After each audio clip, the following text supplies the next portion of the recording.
Hi, I'm Blake Childs, and I'm witnessing Ryan's speech. I'm Lynn Kilman, and I'm here to witness Ryan's speech. I'm Kristen Richardson, and I'm here to witness Ryan's speech.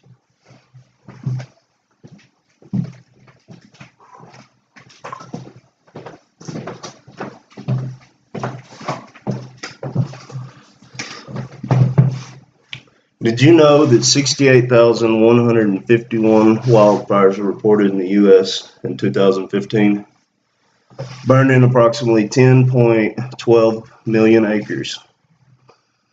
That's not even one of the worst seasons we've had, but that is a lot.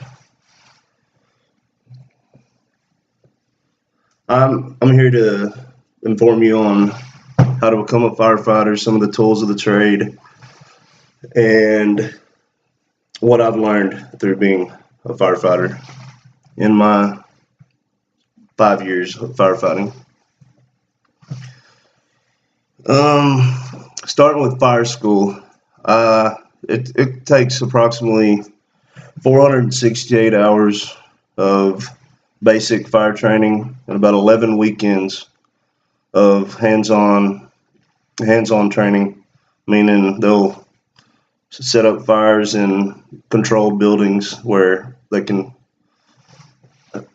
manage it with good training, teach you with car wrecks, different tools, and it's about $3,200 for the training and equipment, approximately.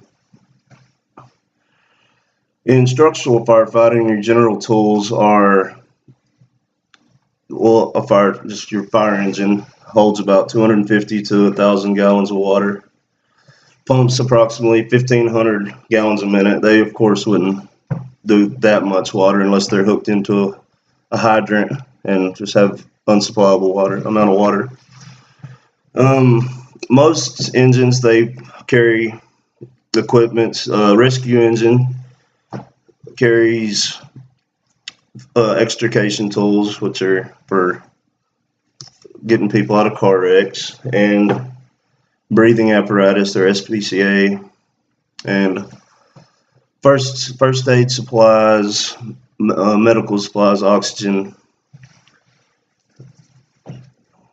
Some of the more advanced trucks have the generators or air sources that supply all these extrication tools and stuff are ran by air, so they'll have air to pump into all those tools.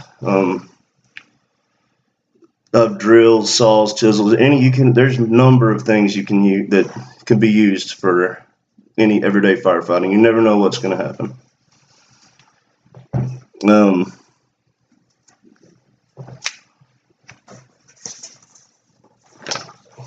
Here's a couple pictures of a couple of fire engines. That's just a regular rescue truck. Probably holds 500 gallons of water. It has all your rescue tools.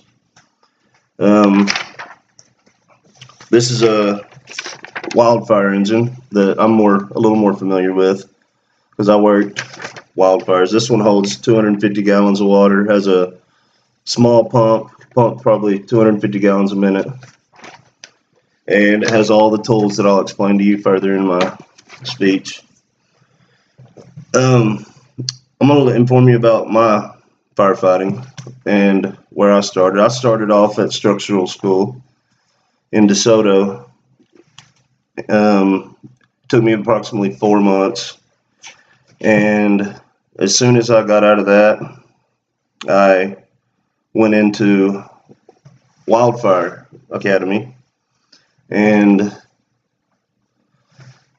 Wildfire Academy took me 1 week. It was 5 days out in Fort Davis, Texas, and a little information about wildfires. Wildfires are many different reasons. They can be caused by lightning, sparks off of chains and trucks, and numerous things, blowouts. Some people. I actually went and fought fire in Yuma because people were setting fires to try to cross the border, get across. They'd set fires and get all the attention there, and then they'd get across.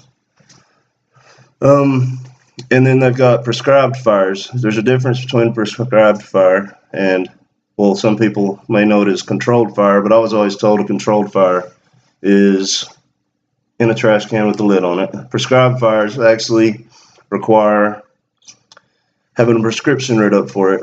The prescription it has to do with humidity. You have to have the right humidity, the right wind temperature, all the right weather, the wind direction, I'm sorry.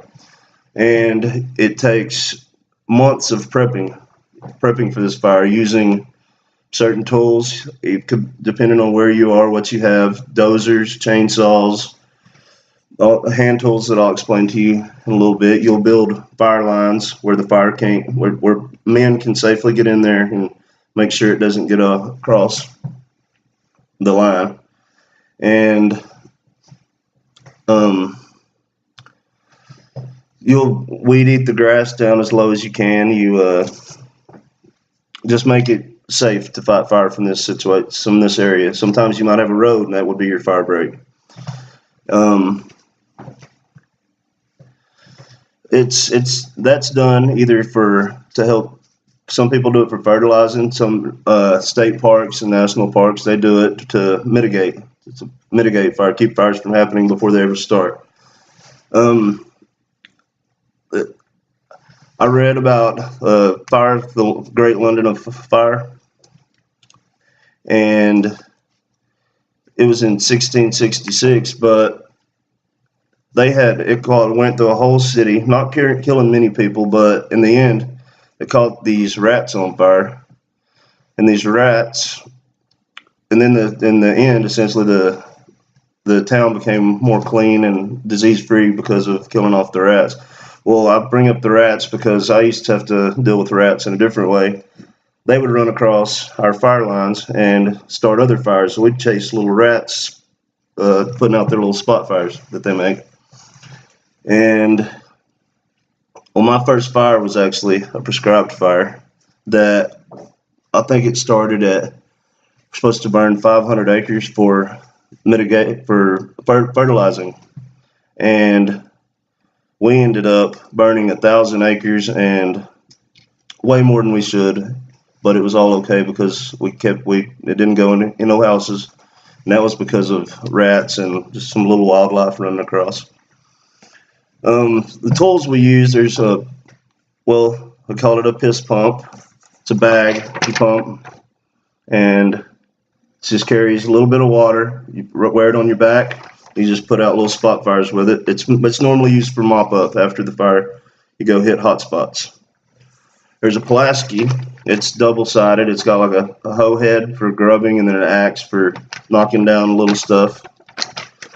This McLeod tool, we use them normally for raking pine needles out and then turning over and busting up the dirt a little bit. You'll have your line will consist of people lining up with these different tools. One person will make it easier for the next. These drip torches, they're used for, well, I know you've heard the terms put out fire with fire. Well, these are used to put out, you set fire along your line, and someone else will set it from the other end with one of these, and you'll have men walking, and the fires will pull themselves in and put each other out. So these are pretty fun to run too. It's always fun to set the fires if you're on a prescribed fire. There's also a combi tool, which it's got a little shovel head on one end. I don't have a picture of it, and it's got a pick on one end. It's used for just whatever it just depends on the terrain.